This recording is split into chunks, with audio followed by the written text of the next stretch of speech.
नमस्कार, मी संजय भोकरे. आपण पाहताय जनप्रवास लाईव्ह. आज सांगली जिल्हा परिषदेकडे आलोय आपण. अजून तिढा सुटत नाहीये. अध्यक्षपदी कोण? महायुती जिंकणार का महाविकास आघाडी जिंकणार? चर्चेचा खूप विषय आहे. त्याच्यामध्ये आज काय झाले,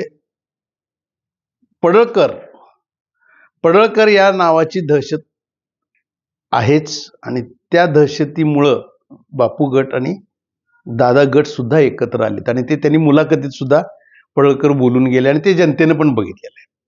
पडळकर नको आहेत ह्या दोघांना आणि त्याच्यासाठी काही पण करतील जयंत पाटील. जिल्हा परिषदेचा अध्यक्ष महाविकास आघाडीचाच बसवायचा याच्यासाठी त्यांनी चंग बांधलेला आहे, हे दिसतंय. त्याच्यावरच आज आपण विश्लेषण करणार आहोत. चंद्रकांत दादा पाटील पालकमंत्री आहेत आणि ते यशस्वी पालकमंत्री आहेत म्हणायला काही हरकत नाही, कारण महापालिकेमध्ये सुद्धा त्यांनी आपला महापौर बसवला. पुण्यामध्ये सुद्धा त्यांनी ताकद दाखवली, कोल्हापूरमध्ये सुद्धा दाखवली. आता जिल्हा परिषदमध्ये सुद्धा चंद्रकांत दादा पाटील चमत्कार घडवणार का? पडळकरांना ह्या जयंत पाटील आणि विशाल पाटील, विश्वजित कदम सुद्धा आहेत त्याच्यामध्ये. काँग्रेसचे ते काँग्रेसच्या 11 सीटा निवडून आलेले आहेत, जयंत पाटलांच्या 18 आहेत, उबाटाची 1 आहे. म्हणजे ह्यांची इथंच 30 झाली. 31ला मेजॉरिटी लागते अध्यक्षपद व्हायला. म्हणजे दोन्हीकडेही घासून आहेत. राष्ट्रवादीच्या हातात बरंच काही आहे, त्यांचे 6 सीटा निवडून आलेले आहेत त्यांच्या.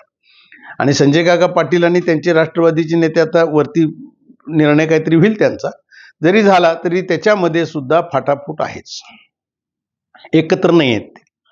अजितराव घोरपडेंचे 2 उमेदवार आहेत तिथं निवडून आलेली, 2 सीटा आहेत त्यांच्या.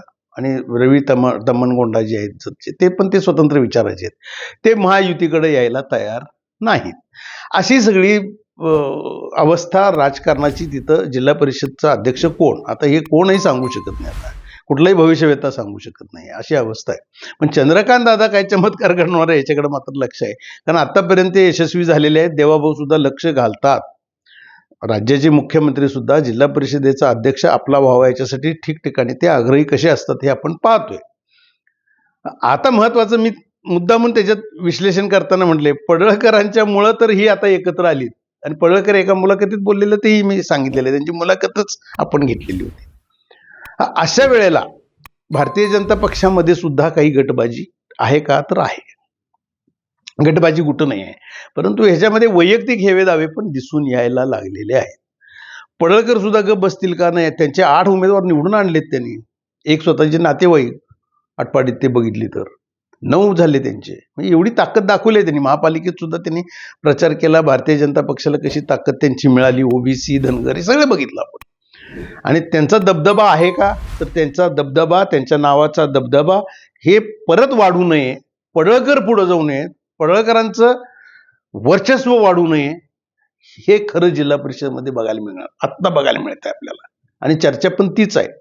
जयंत पाटील काहीही करणार आणि मला जिल्हा परिषद अध्यक्ष हा महाविकास आघाडीचाच मी बसवणार, याच्यासाठी त्यांचा हट्ट आहे. हट्ट एवढ्यासाठीच आहे की पडळकरांचं वर्चस्व कमी करायचं. हे असू शकतं, राजकारण आहे ना. पडळकरांचं त्यांचं हे वैयक्तिक आपण बघितलेलं आहे. कुठं हातगाईवर कसे गेले ते सगळ्या जिल्ह्यांना नाही, सगळा महाराष्ट्र बघतोय आज. तर अशा वेळेला विश्वजित कदम यांची भूमिका, सुहास बाबर यांची भूमिका महत्वाची आहेत ना. आज महायुतीमधले शिंदे शिवसेना त्यांच्या सुद्धा सुहास बाबरांची 6 उमेदवार आहेत निवडून आलेले. त्यांची ताकद नगण्य समजता येणार नाही. आणि पडळकर आणि त्यांचे क्रॉस, हे चंद्रकांत दादांना अडचणीचं हेच होऊन बसलेलं आहे. आता काय करायचं? हे हेवे दावे गटबाजी याच्यात चंद्रकांत दादा तसे मास्टर आहेत, मार्ग काढण्यात तरबेज आहेत आणि ते काढत आलेत. आपण त्यांच्या आत्तापर्यंत पश्चिम महाराष्ट्रामध्ये त्यांनी जी ताकद दाखवली, स्थानिक स्वराज्य संस्था असेल, विधानसभा असेल, तर त्यांना मान्यच करावं लागेल. पुण्यामध्ये सुद्धा त्यांनी महापालिकेत कसा दबदबा आहे ते दाखवला, कोल्हापुरात, सांगलीमध्ये सुद्धा महापौर बसवला. पण जिल्हा परिषदमध्ये काय? आणि विधानसभेचं अधिवेशन चालू आहे. विधानसभेच्या अधिवेशनातच हे सगळं चर्चा दिसतात. मी सुद्धा असतो तिथं, त्या ठिकाणी बघितलेलं आहे. विश्वजित कदम सुद्धा चंद्रकांत दादांच्याकडे येतात, बसतात. विशाल पाटील येतात, बसतात. अर्थात ते विशाल पाटील खासदार आहेत, ते आमदार आहेत, चंद्रकांत दादा पालकमंत्री आहेत, यावंच लागतं. परंतु राजकारणाच्या चर्चा होत नसतील का? नक्की होत आहेत. पण पडळकर मात्र स्वतंत्र सगळीकडे फिरतात, त्यांच्या त्यांच्या तोऱ्यात ते असतात, हेही मी बघतोय. आणि पक्की खात्री काय महायुतीला हे पण कळत नाही, कारण त्यांचे सुद्धा घासून बघितलं. राष्ट्रवादी जर का सगळ्या 6च्या 6 सीटा राष्ट्रवादीच्याच जर का महायुतीकडे धरल्या तर त्यांच्या 31 होतात, अगदी काठावरचं. म्हणजे 31ला होणार अध्यक्ष, पण पुढं सगळं अवघडच दिसतंय. म्हणजे जिल्हा परिषद अध्यक्ष होऊ शकतो, पण राष्ट्रवादी काय भूमिका घेतं हे फार महत्वाचं आहे. आता त्या ठिकाणी सुनील तटकरे आणि सुनेत्राताई काय करतील फार महत्वाचं आहे. आणि ते 6च्या 6 आलं तर ह्यांचं महायुतीचं जनसुराज्याचं एक आहे, समित कदमांची एक सीट आहे म्हणजे देशमुख. तर आता मला सांगा, देशमुखांची एक सीट आली आहे ना त्याच्यामध्ये, आणि रयत क्रांतीची सदाभाऊंची एक सीट आहे. तर हे सगळं गोळाबेरीज केली की 31 होणार आहेत महायुतीच्या. आणि राष्ट्रवादी काही तयार नाही आहे. राष्ट्रवादी अध्यक्षपद मागायला आले. चंद्रकांत दादांचा फॉर्म्युला असा होता, 6.25 वर्ष सगळ्यांनी घ्यावं, फक्त पहिला जो जिल्हा परिषद अध्यक्ष होईल तो भारतीय जनता पक्षाचा होणार. त्याला खोडा घातलेला आहे राष्ट्रवादीनंच. अजित दादा गेलेत, खऱ्या अर्थानं त्यांना श्रद्धांजली व्हायची असेल तर जिल्हा परिषदेचा अध्यक्ष हा राष्ट्रवादीचा पहिल्यांदा झाला पाहिजे, ही अट त्यांनी घातलेली आहे. आणि इकडं तर महाविकास आघाडीमध्ये जयंत पाटील काहीही करणार, पण महाविकास आघाडीचा बसवतील. पडळकरांना मात्र संधी मिळेल का, तर आत्ता परिस्थिती अशी आहे, पडळकरांना भारतीय जनता पक्षामधनं सुद्धा एका गटाचा विरोध दिसतोय. त्यामुळं पडळकरांचा जर का बघितलं तर बलाबल म्हटलं तर पडळकरांनी ताकद दाखवलेलीच आहे सगळीकडे.